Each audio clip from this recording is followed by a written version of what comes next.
Yeah, dude. Speaking of, I don't think we have. Well, it's been a minute since we were able to meet, right? The registry was the last one we presented on. And Yeah. I don't remember how long ago that was. I think that was over a month ago. Yeah, it's for sure over a month. Well, that's because of our horrible scheduling. Yeah. Yeah. That's what we'll blame it on for sure.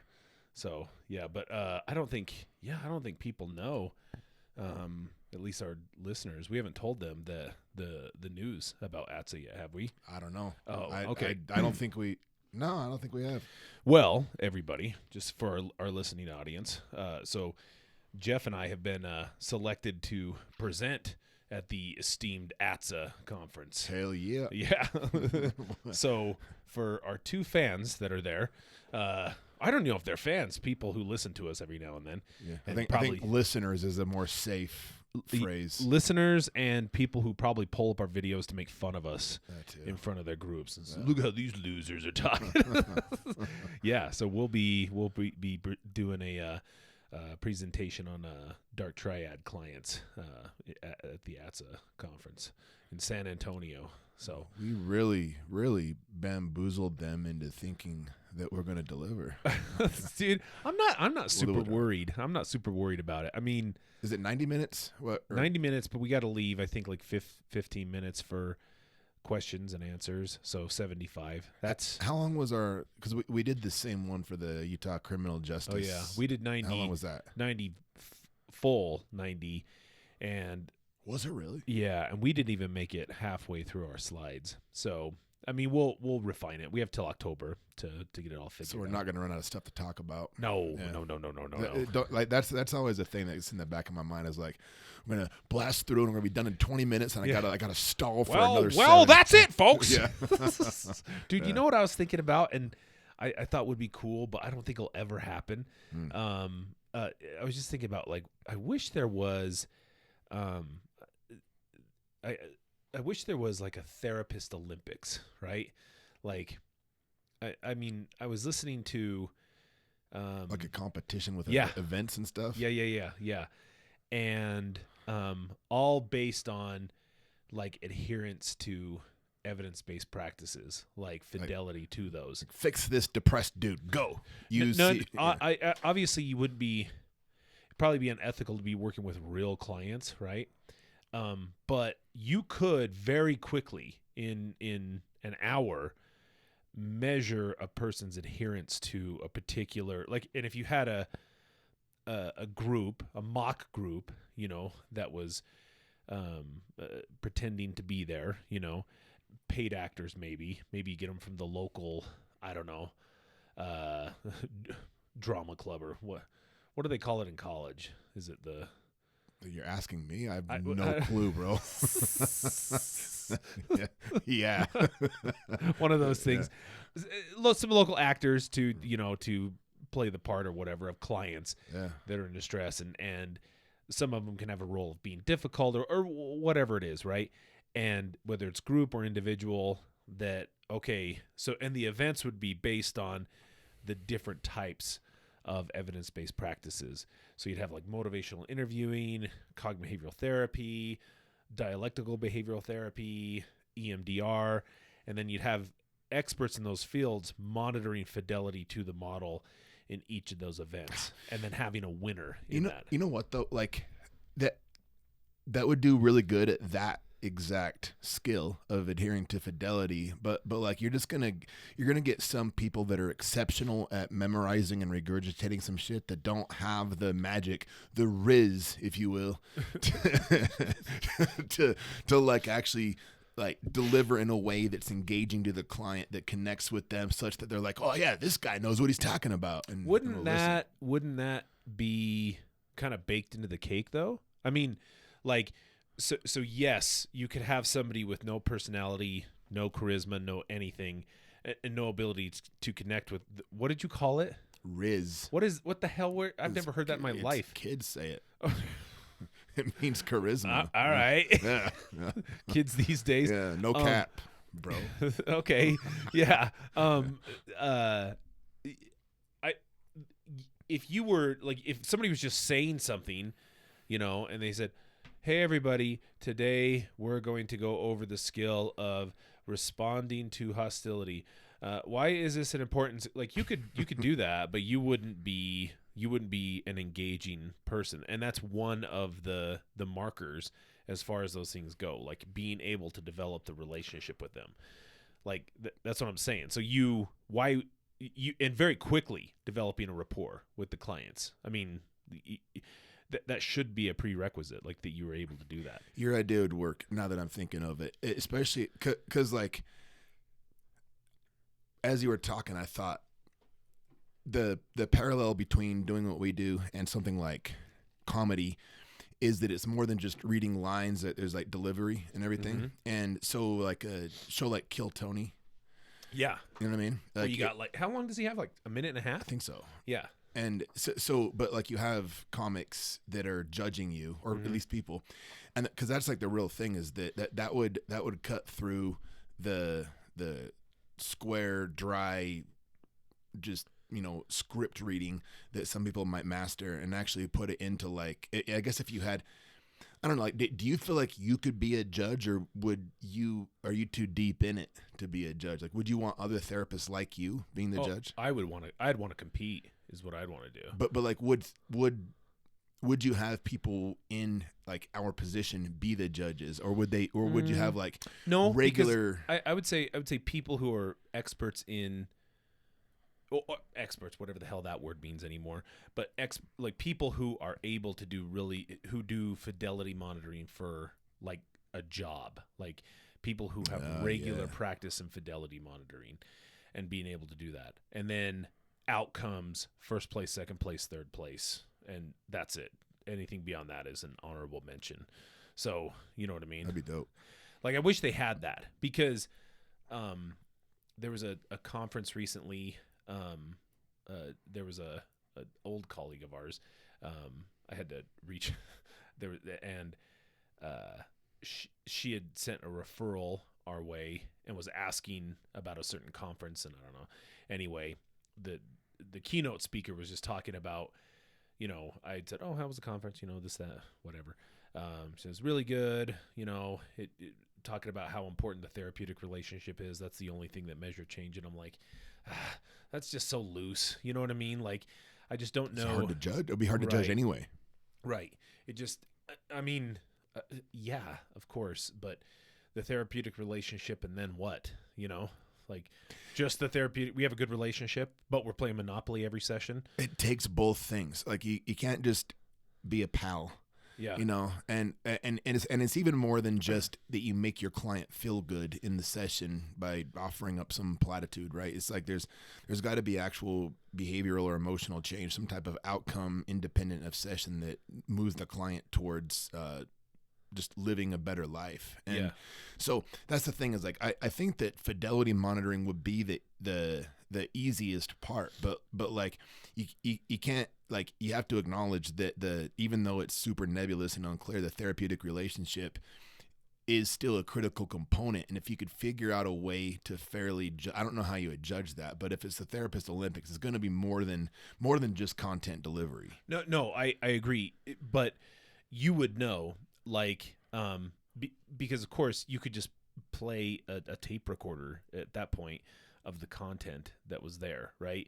You would need an individual to be pulling individual characteristics out of the group members who are, or the individual who's in there. That would be what you'd have to do. And if you are not able to develop rapport very quickly or maintain a therapeutic relationship at all, you're not going to be able to do that. So, I mean, think about that. Like you go into that, and imagine we were just talking about, curriculums that you and I do, and, they had, I don't know, 40 different interventions that randomly you were assigned one.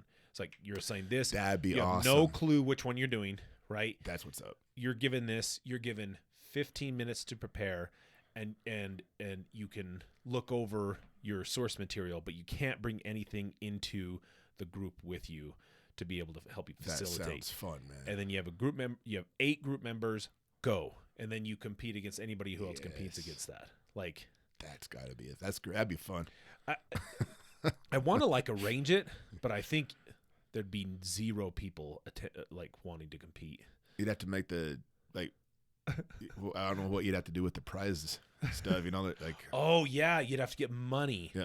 Okay, now if we got money into then you got this, competitors, right? Then we could get competitors into this. Yep. Because that's like so we need to do some fundraising. Right. I mean, because it definitely is. There is a. I mean, it would be. It'd be nice to have rankings. You know what I mean? Absolutely. And you put your gold medal on the Alpha logo. Yeah. Well, I'm not saying I'm not saying I'd win or you'd win. Just if I'm just though, saying I would want that thing to exist. And dude, I'd wear my gold medal around like a championship belt. I think belts. that would push everybody a little bit harder to do some of these things. It's so funny though, but can you imagine some of the people listening to this and saying, it's not all about how you do you know what I mean? You know what people are saying about this? The words barely fall out of their it's not even about Well, I mean, the critics. Yeah. Sometimes, it's but not I mean, just about fidelity. I'm not saying. Okay, then don't come. I'm saying people who like want to put their fidelity chops against others. That would be really fun. That would be a lot of fun. There's obviously way more than one way to do therapy. Clearly, and whatever works. I'm not knocking anything. We've talked about that in the past. I'm just saying, to me, that would be really fun because there's a standard to measure. Like the therapeutic relationship, that's super hard to measure, and I don't know how you stack that. That'd be great if there was a way to, though. Yeah. Well, fidelity you can. There's a score. Yeah. Problem is, like, this. Most people in our field would bristle at even the idea of there being competition. I think it would be like it would be looked at. People would look down their nose at it being some type of you're missing the point. You know what I mean? Yeah. So you're missing the point because you are better than everybody else at this thing, whoever you are, and you're missing the point because you're better than everybody else. You are. Seems weird. Yeah. But okay, I get it. That'd be the pushback. Yeah, that'd be awesome though. Yeah. But I mean, speaking of the therapeutic relationship, hopefully by the time you get to what we deem as our topic today, success planning, boom, you should have a pretty good therapeutic relationship. I would hope so by then. With your client. So, yeah, this is a clinical skill. So this will be in our clinical skills playlist. Yeah, I kind of like this. When I was first introduced to this, traditionally before we were trained in this, I was always trained in a relapse prevention plan. And the other thing that I was trained in was it was kind of the more the merrier, meaning like if the relapse prevention plan was longer, somehow it was better, which I think at the time, like I equated content with I don't know, thought and like effectiveness. effort. Like they put 25 page. They have it. Like Johnny has a 25-page relapse prevention plan. Like, right. Damn, whoa, yeah. 25 pages. Yeah. When in reality, like I was thinking about that, and really quickly, I thought, okay, ever is a client going to be in the middle of a high risk decision in the future and pull out his 25-page relapse prevention plan, look up page 7, and say, oh yeah, I'm not supposed to do that, right? Or is he going to memorize all 25 pages? I think neither of those are necessarily the truth. So I always struggled with that. But then I also thought relapse prevention plans are kind of weird because, like a prevention plan to me is, it's not assuming you're going to relapse, right? I liken it to almost like a fire plan, right? Nobody's planning on there being a fire. But we rehearse drills and we have a sign on the door of like where you're going to go if there's a fire, just in case, right? As a matter of, oh yeah, this could potentially happen. And we want you to respond in a seemingly organized way, not like that George Costanza where he runs out and shuts the door behind him. Oh yeah, pushes all the kids out of the way. I'm like, damn, dude. Yeah. Like, I want you to have at least a seemingly organized way of going about this. But the other thing was it was always about avoiding risk Mm-hmm. and escaping high risk situations. And so it only focused on like bad things. You know what I mean? Like almost that so you walked out of the door every day and you thought to yourself, like, okay, if I'm using drugs, how am I not going to use drugs today? That's my thought, right? That's my relapse prevention plan. Yeah, how am I going to not use drugs? Right. The focus is on what I'm not going to do. Right. How am I not going to use drugs today? Or how am I not going to find myself in a high risk sexual situation, right? But I don't know if I want clients. Now, I think there's a period of time when they might be walking that tightrope, because they're just getting new to this. But I don't know long term if I want them thinking that way. I mean, did you leave the house today thinking of how you're not going to use drugs? And how I'm not going to get in a wreck, or and you how I'm failed. Yeah. Failed on both counts. Yeah, before I even got to my car. One led to the other. Yeah, I know what you're saying. It's the idea of kind of going. Well, I mean, it's an important component to be able to identify things that are going to be trouble and how to avoid them. But there's a whole other component to living a happy, healthy life, as far as like, what about like what to do, what to do instead? What's something that, not just what to avoid, but what do I do? Mm-hmm. Yeah. So, I guess the success plan to me, that one always seemed, because it was, because it was more focused on, yes, you do need to avoid some high risk situations, but in addition to that, I can't just take all these things away from you and not replace that with Right. a more functional and not necessarily equivalent behavior, but something that's going to kind of replace some of those things. So I thought the success plan was pretty well designed. I liked the kind of overview of the whole thing and how it kind of fits into there. So today I think we were just going to talk a little bit more about what goes into each step. Yeah. There's 8 steps. We'll kind of talk about those. I wish there was 12. Wouldn't that be 12 I'm the really 12 glad- steps? I'm really glad That'd there's be not. really, really unique idea. Dude, I love how like MRT has 12 steps and Yeah. and then there's like 12 steps. I'm like, that would be super confusing. Yeah. Well, one doesn't have anything to do with the other. Well, then make it 13. Yeah. or 11 or 12, 15. 12 steps is taken, bro. Yeah. Stay away from that number 12, Yeah. dude. Yeah, so let's take a look at what we got here. So we read through all 8 and then. Oh, there we go. yeah. So, let's see. Oh, here, pause for a second. And to go. Oh, yeah, we had a slight mess up there with audio. That's okay though. We're good. We back live in full effect. Yeah, we're good. I don't know if you hit something or what I don't happened. know what happened. No, we're good. Yeah. We are good. So here are the 8 steps. So step 1 is identifying life history, lifestyle factors, and personality factors that influence behavior, that influence your pattern of unhealthy behaviors. Step 2 is identify high-risk situations that seem to contribute to your current lifestyle factors. Step 3 is identify the thoughts, feelings, actions, and consequences associated with your high-risk situations. Step 4 is identify skills to cope with high-risk situations. 5 is identify current lifestyle factors that are too risky to continue and develop healthy lifestyle factors to replace them. Step 6 is identify support systems that will help maintain a healthy lifestyle. Step 7, identify warning signs and develop a plan for getting back on track. And step 8, make a plan for how you can transfer the program into everyday life. Good. Yeah. So you can kind of see it starts out by focusing on relapse prevention, heavy stuff, and that, identify like adding positive stuff. Did that cut out again? Yeah, I know exactly what's happening. You know what the problem is. Yeah. It was when I forgot about when I transitioned from screen to screen. I forgot about that it stops our recording on here. So luckily the video will be really nice, but the other one, it'll still be there. I wanted to say, let me see here. What is this?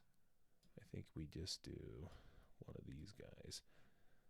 So Here, I'm going to pause us and we'll come right back.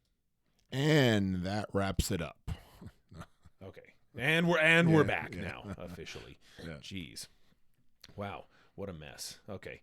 We're good. All right. So anyway, so we were, where did we leave off there? I was just remarking that like the first few steps are kind of traditional relapse prevention, and then the thing that makes the success plan a little more unique comes in the later skills to where it starts adding in like kind of healthy lifestyle. It kind of turns the corner like on step 6, right? Yeah, you kind of see 5, it but yeah. Oh, step 5. Okay, so if we're looking at these, we look at step 1: identify life history, lifestyle factors, personality factors that influence your pattern of unhealthy behaviors.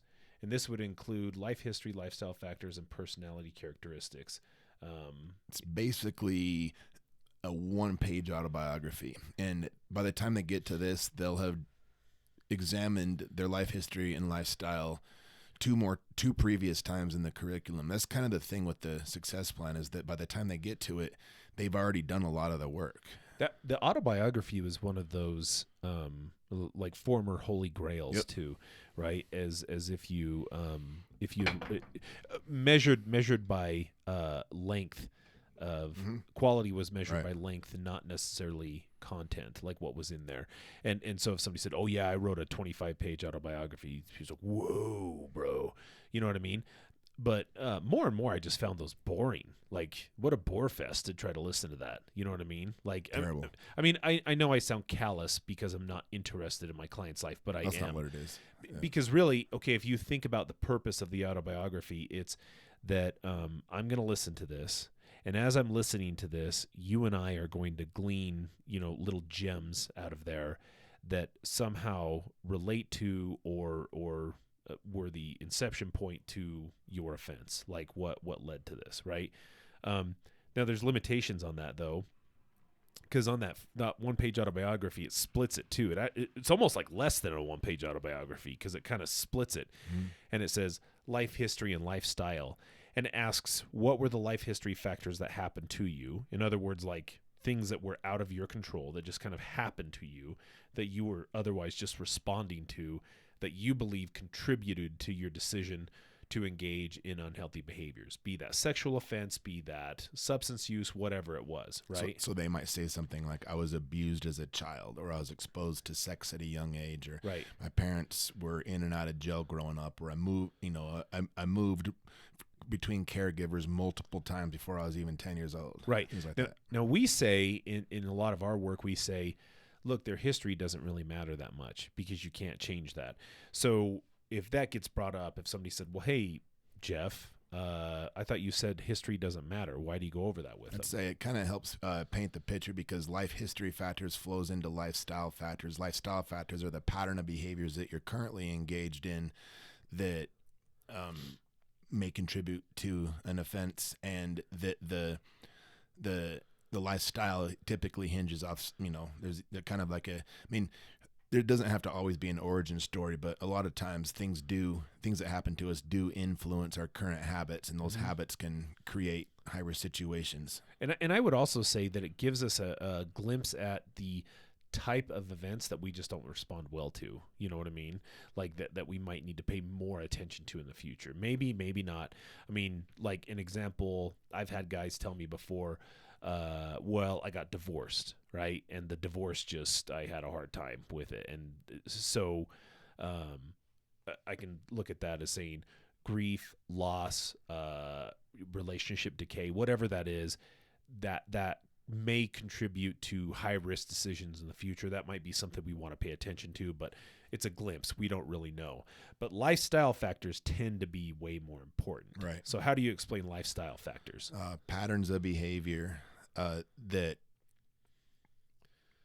are like enduring and typically, exist around whatever the antisocial behaviors are. And so and lifestyle factors vary a lot if we're talking about sex offenses. You've got the type of sex offense guys that they got, living kind of the nightlife and out running amok in that whole scene. And then you've also have clients completely opposite. Their lifestyle factors might be, isolating at home on the weekends, real distant from people. And so, yeah, I guess the easiest way I explain it is the patterns of behavior, that the way you were living your life, unstable work life, couch surfing, things like that can be lifestyle factors. Like if you were leading a different lifestyle, perhaps whatever your unhealthy behavior was that led to you sitting in front of me as far as treatment goes, you may not be there. So we need to take a look at some of those things. Exactly. And then the personality factors, those are important because it describes, personalities are not things that change. Personalities are kind of set, and especially when we're talking to adults. And so understanding a client's personality is not, this is where you can start to understand, do they have some antisocial traits? Do they have some narcissistic traits, or whatever those are? And rather than trying to traditionally respond to those, maybe creating unique interventions to them so they respond better to those. Because kind of the expectation is, I think this is going to go natural, but if the client has some of those traits, I just need to know about that ahead of time. And it's not just narcissistic and antisocial. That's a lot of our clients that we work with. But I need to adjust course a little bit when I'm working with them, because traditional interventions aren't going to work as well. And my expectation of them may need to be a little bit different. Okay. So my next thing would be identify high-risk situations. And this is high-risk situations and recognizing high-risk situations. So, and those are high-risk situations that seem to contribute to current lifestyle factors. So, okay. When we're having clients examine this, so with the actual assignment, basically they need to come up with 5 lifestyle factors. And then for each of those lifestyle factors, they need to come up with a minimum of 3 high-risk situations per lifestyle factor. And so a high-risk situation is like a triggering event that occurs that might be kind of under the umbrella of a given lifestyle factor. And so I guess an example of that, well, what is an example of that? Like, what's a lifestyle factor and what's a high-risk situation associated with that? Great. So a lifestyle factor could be, again, it's kind of the one I always use, is like heavy into the nightlife. And then a high-risk situation is my friend calls and invites me to a party this Saturday. Okay. So it's a triggering event that, if indulged, is going to most likely lead to a relapse into behaviors that we're trying to avoid. Yes. So, for example, I've been listening to a lot of Chris Hansen has a podcast. It's Predators I've Caught. Have you heard that?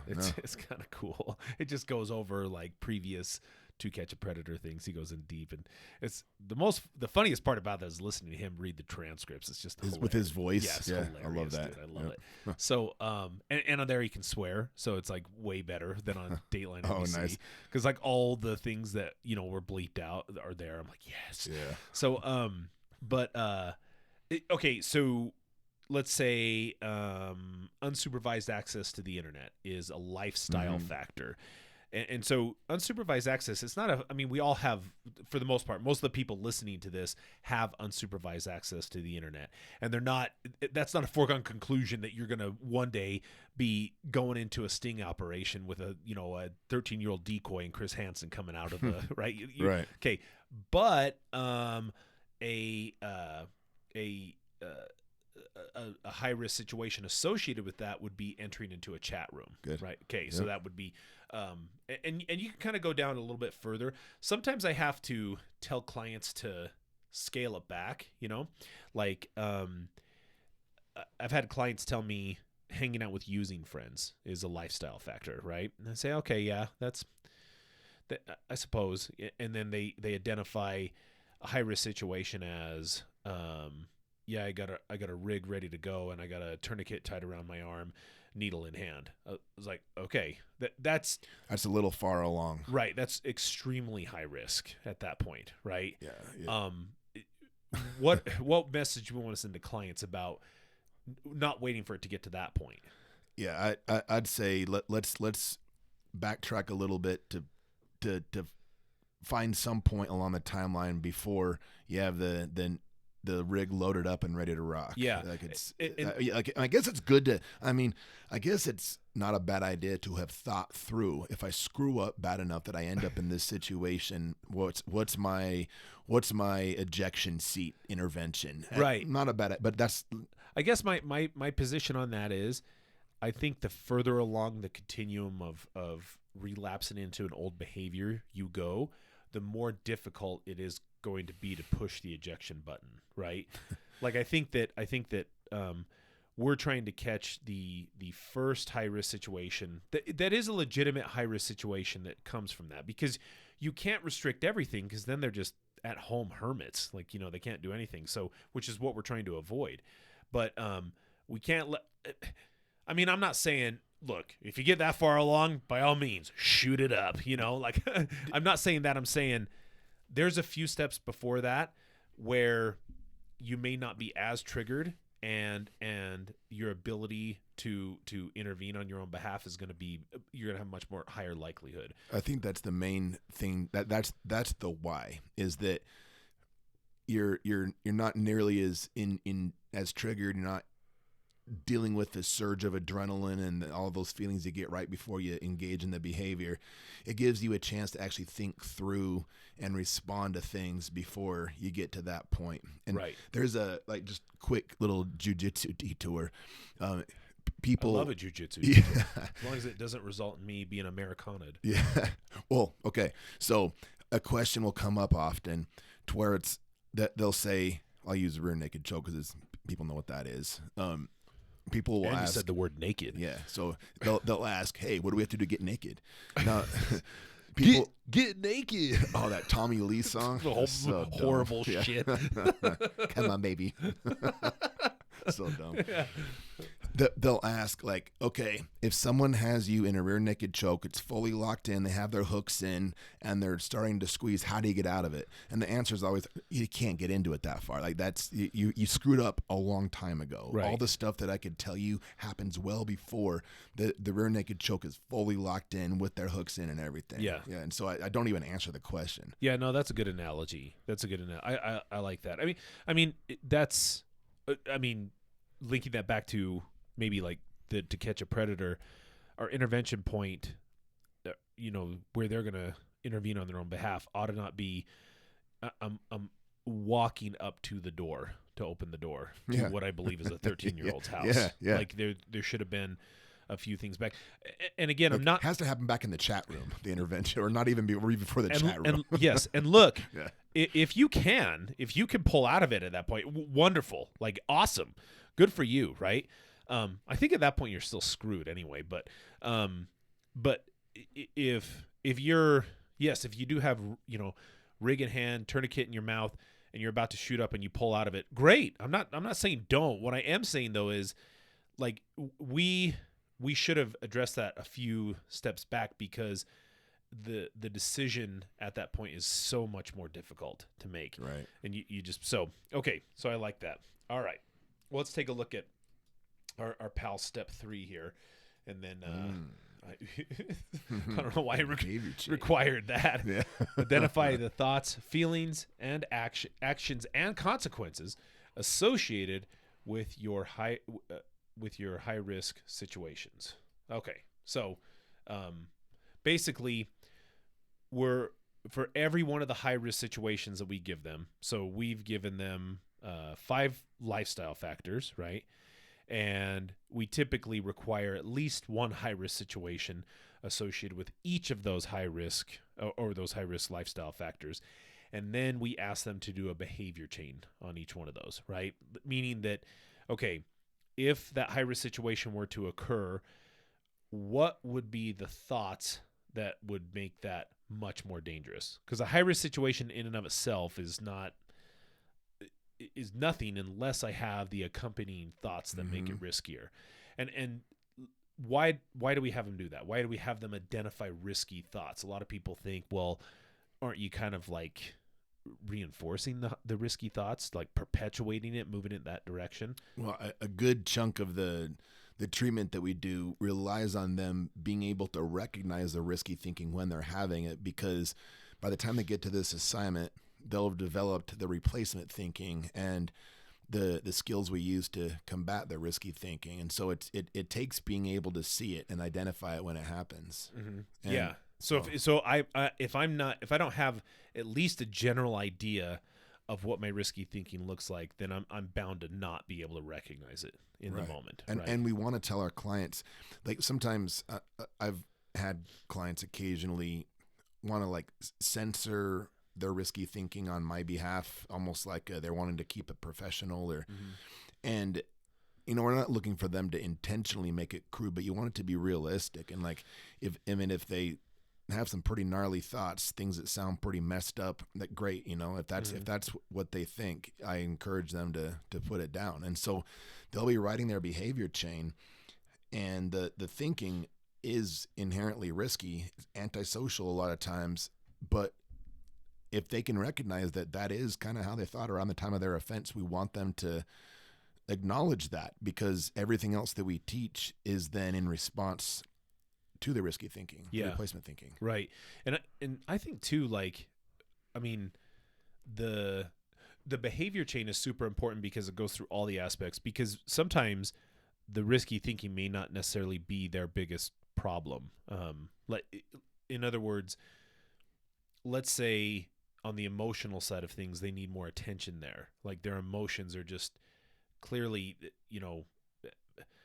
above and beyond what would be considered a normal emotional response to that particular event and those thoughts. And so that might then prompt me and them to work on more emotional regulation techniques. Or on the behavioral thing, what they do in response to that, sometimes I'm really surprised. I'm like, wait, you did that? Meaning that their social skills need a tune-up in terms of, okay, so if this happens, what's the appropriate social skill that we're going to use as far as their actual response, their behavior? Right. So the behavior chain, as you go through each one of those, what it does is it kind of uncovers, I guess, areas of strengths and limitations that the client has in response to each of those high-risk situations. So then you can cater the interventions for that. Because, I mean, most of the time it's just canned nonsense. You know what I mean? Like, sometimes we'll just have a canned response to whatever the high-risk situation is. And that's not what we want. We want it very specific and something that's actually going to be effective. Like a canned response, like, remind myself to be positive or something. Yeah, something like that. Remember my copings. Well, there you go. Right. That's no. What I need to say is, if I get into a high risk situation, and I struggle with anxiety, well, then I'm going to use a coping skill dealing with anxiety, and then my social skill, whatever that is related to that, I'm going to use that social skill. So it needs to be kind of, we can really hyper focus on some particular skills once we have a behavior chain for each of those high-risk situations. It really kind of helps them, and it's more individualized. It's not just, like, I've seen so many relapse prevention plans which are just the same thing over and over and over again, not really like unique to the client. Right, exactly. And that kind of bleeds into step 4, is identify skills to cope with the high-risk situations. That's kind of what you were just explaining. Yeah. And the thing about those is that if on the assignment it's written as coping by thinking and coping by doing, and just as like a quick aside, if you're familiar with CBI, sometimes my clients will get a little bogged down and like, well, wait a minute, is doing a cost benefit analysis coping by thinking or coping by doing? Because I'm thinking of a cost benefit, but I'm doing it. It's like I just excuse them from even having to worry about that. Yeah. I say I want the concept. I just want you to have the concept, whatever the coping skill is, whether it's a thinking or a feeling or a social skill. I just want that to be intrinsically paired with the risky situation in your head. Call it what you want to call it. Yeah. I want them to be able to say, here's my high risk situation, and that be versatile enough that it could generalize into a few different areas, and then know, oh yeah, these are the 1, 2, 3 different coping strategies that I have in chambered, ready to rock and roll to respond to that particular high risk situation. Yep. So I like that. So I kind of jumped the gun there on that one. So step 5 is identify current lifestyle factors that are too risky to continue and develop healthy lifestyle factors to replace them. This is where the success planning aspect separates out from the relapse prevention, isn't it? Yeah, this is kind of what we were talking about earlier was the one thing to acknowledge is that like lifestyle factors for these clients, like it or not, that was, their lifestyle, whether it was healthy or unhealthy or whatever, it was the way they were getting by. And the only reason they would continue that lifestyle is in one form or another, they were reinforced by it. Okay. And they perceived that to be a reinforcement they wanted to continue. So you can't just take it away and say, nope, you're not allowed to do that anymore. Okay. So an example of that might be, and I see this really common, and you can think about some of is relationships. Like there are some people in their lives that are just too risky to hang out with anymore. That 11 times out of 10, when they hang out with that person, man, they're doing something dumb. You know what I mean? And so they have to cut that off. But if that was a meaningful relationship, what do you do? That was a person that comes up a lot. Well, right. They spent however percentage of their time with this person. So now what do you have to do in order to replace that? And it has to be, and look, I don't try to come up with the equivalent and don't try to pretend as if that is the equivalent, because it's just not. Some of their risky choices, particularly in the criminal lifestyle. I mean, I look at some of that stuff and I'm rewatching The Wire, like that. Have you watched that? Episodes. Dude, I love that show. I don't know. I don't know why it feels like. Oh, you said Omar? Yeah. Oh, dude, he's so cool. Uh-huh. Okay, now I'm a wuss, so I'd never be in any of those situations. But it's just such a cool show, and I love how I describe it's so real, as if I know anything about Baltimore and drug dealing. But well, seems right. But it is really good. If you haven't watched it, watch it. It just seems like there's lifestyles in the criminal world that seem fun in their own way. You know what I mean? Of course. At the very least, never a dull moment. Mm-hmm. And just so to just dismiss them as this doesn't matter. You can't do that. You have to acknowledge that this is a loss for them.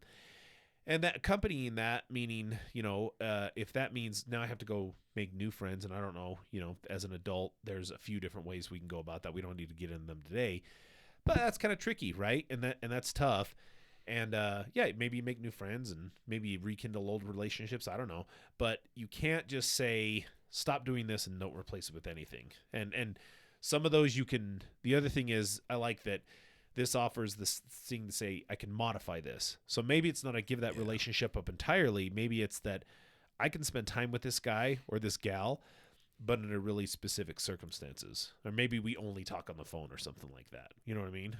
Man, sometimes just to follow up on when you're talking about modification, you referenced relationship modifications from, hanging out with to phone calls, but also even just hobbies. I had a client complete his success plan today, actually, and he's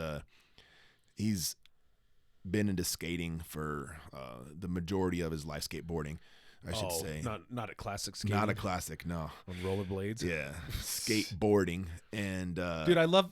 Is he good? He is good. Yeah. I have a huge respect for skateboarders. I think he was sponsored, actually. Yeah. Remember every kid we ever worked with was sponsored? They always said that. Yeah. Yeah. Maybe he's lying to me. I don't know. No, well, probably not. But if they're any good, a lot of times skateboarders I have a lot of respect for, because that thing is not attached to your body, and you still do the when rollerbladers do tricks. I'm like, come on, son. That is strapped to every. That's not even comparable. All through 7th grade, I was doing my damnedest to be a skater. I was really trying, man. Yeah. And I on a skateboard? On a skateboard. Okay, yeah. I really wanted, I thought it was a cool look. I just like the look, honestly. And, 90s. And try as I might, I could never even get an ollie. I couldn't get off the ground at all. I tried it for a year, gave it up. Yeah, it's hard, man. It's really hard. Yep. I remember the day that I kind of gave up skateboarding was I was a little bit younger than you, and I got a skateboard, And it was one of those older ones that didn't have the small wheels, you know? The big ones. Yeah. The chunky wheels. And I went to the top of, this was in Ogden, and it was like the top of 25th Street near St. Joseph High School. Oh, no. And I was like, oh, I'll go down this. Now, I watched a show not too long before then. You ever seen that show, Gleam in the Cube, with Christian Slater? It is a horrible 80s show, but he's a skateboarder in that. So I was like, oh, sweet. Okay. Now, I thought it'd be a great idea to go down this hill on the skateboard. It's like your first time on a board. Yeah, it's almost like jumping in water, you know, like you have to swim or you die. Yeah. And I got going, dude. I lasted all the way down past like the first block and then down the other one, and I got scared. I bet. And I thought, okay, I'll jump off and just run.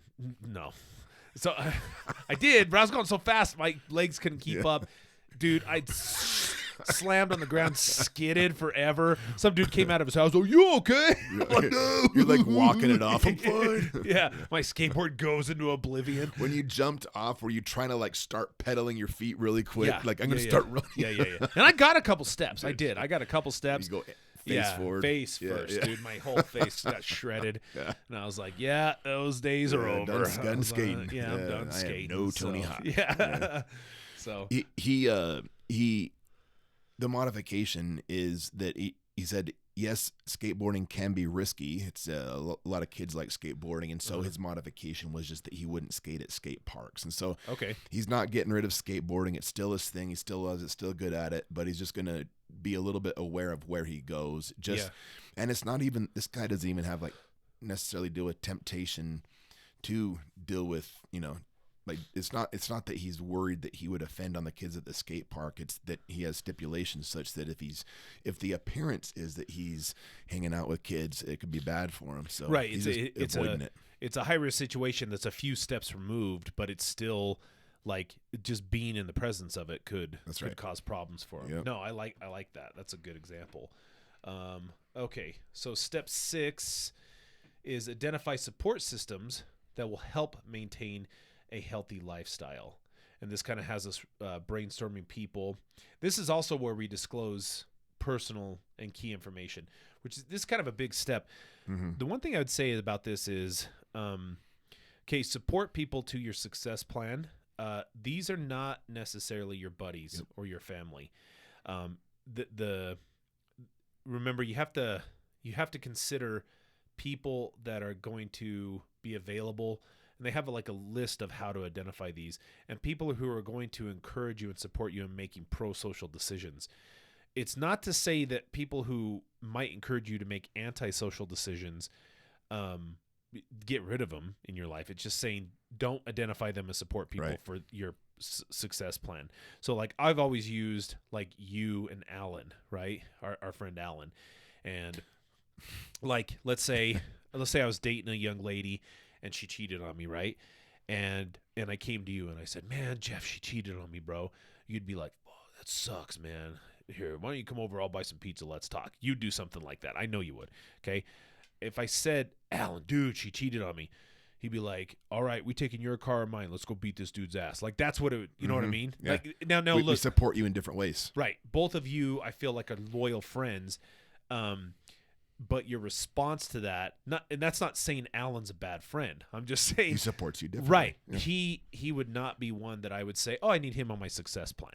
You know what I mean? Like he would be one that I'd want to, for other reasons. He would have your back, but you both would be in jail. Exactly. Yeah. So these people may not necessarily be your friends. Like a lot of times we encourage them to identify their PO as a person who could be part of their success plan, or you know, a sponsor, for example, or somebody else, a boss. One critical piece to it is so everything you just said I lead off with my clients, but the piece I really emphasize is to not just take it for granted that the person understands their role. As I tell them, have a conversation with whoever you're putting on here. Tell them, hey, I'm working on this assignment.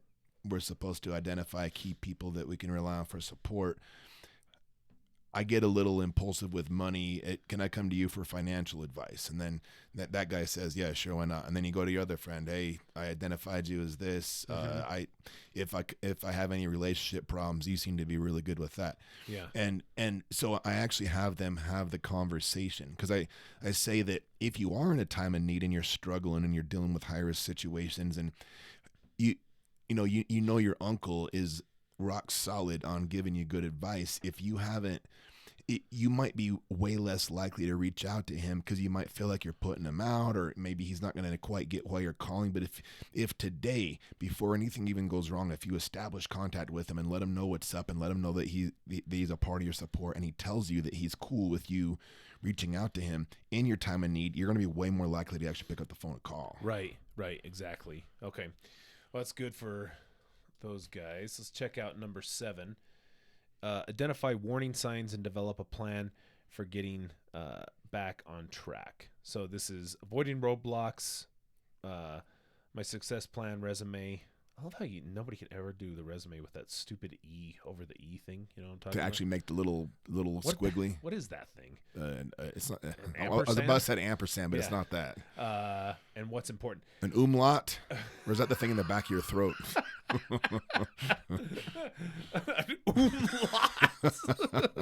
don't even know if that's a real thing. I think it's a dangly in the back of your throat. But. So the one thing I like this because this speaks to conversations we've had with clients about like the abstinence violation effect. Look, there will be setbacks. The end, like there will be, and sometimes, you know, like in substance use, I see a lot of times clients will have either a lapse or a relapse. You know, it doesn't mean that now you're back, like, you know, you're back to having a full-blown substance use disorder. I mean, if you've had, I don't know, if you're in remission and you have a year clean and you use once, you don't now have a substance use disorder again. That's not how it works. Like, this requires ongoing, you know, like continued use. So what we're trying to prevent is when you do have a setback, recognize it as a setback, and what is your plan to get back on track, right? So, and sometimes it's not even a relapse. That's pretty far down, but sometimes it is just, I hung out with the wrong people. Okay, cool. You know, what do we do to get back on track? Because the one thing I try to say is, look, if you're following this, you've already identified these high-risk situations. Now you're engaging in them. There's a good chance that you can identify that you can engage in a high-risk situation and not do nothing bad's going to happen. That doesn't mean keep doing it. That doesn't mean now continue to play with that, because it's kind of a saturation thing. Yep. You know what I mean? The whole, you know, if you sit in a barbershop long enough, eventually you'll do heroin, right? You know, isn't that how the saying goes? Yeah, that sounds right. Yeah. You need to acknowledge that, correct it, and get it back on track. And what's your plans for doing some of those things, and what are the warning signs for those? So, and then our last step here is make a plan for how you can transfer the program skills into everyday life. And I guess the basic message here is a lot of times we're doing this in a correctional setting, right? Even if not in a correctional setting, talking about this in an outpatient setting in therapy, I mean, they do need that. They need to have a way to translate that into real life stuff rather than, you know, just we're talking about it in therapy. It all sounds great. We're practicing it in rehearsal in therapy, and we do have them rehearse this, by the way, but and they demonstrate a few of these for us. But like doing that in because when they present their success plan, we as the therapists kind of give a good idea. They got it. It's consistent with what's going on. This is going to be good if they practice it. Now they've demonstrated that they have a good idea of the skills, but how are they going to transfer that? Typically, what do you do to make sure that they do that right? I mean, this isn't even necessarily from the manual, but well, kind of part of what I was saying with having them actually have conversations with support people in their life. You know, if they're talking about as far as a healthy lifestyle factor that they want to get into going to the gym, like I want them to have actually maybe even bought a membership at that point, or just putting something into action. And then this is kind of indirectly answering your question, but when we teach social skills, we have them rehearse it, but then we give them the assignment to try it out in the community between sessions. And that's to, that way you're getting the practice and the rehearsal in session, but then during the rest of the week, where the majority of our time exists, is outside the therapy office, they're getting some experience actually trying it. And so it'd be just a matter of like putting those things into practice in real life outside the hour they're sitting in front of you. Yeah, good. So I'd say from this, any therapist or, anybody who's listening to this, that, I don't know, my encouragement would be, I like this because it doesn't discount the relapse prevention planning.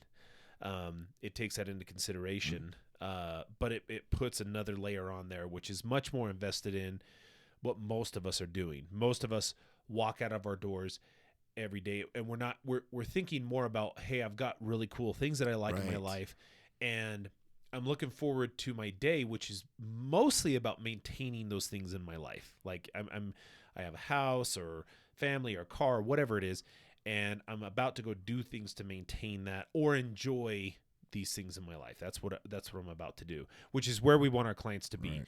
Like walking it out every day and thinking about how I'm not going to engage in high-risk behaviors. That's not sustainable long-term. So the relapse prevention plan doesn't really account for moving into that second piece. So that's kind of why I favor the success plan. So we want them to develop a life that they love, that they want to maintain and improve. Yeah.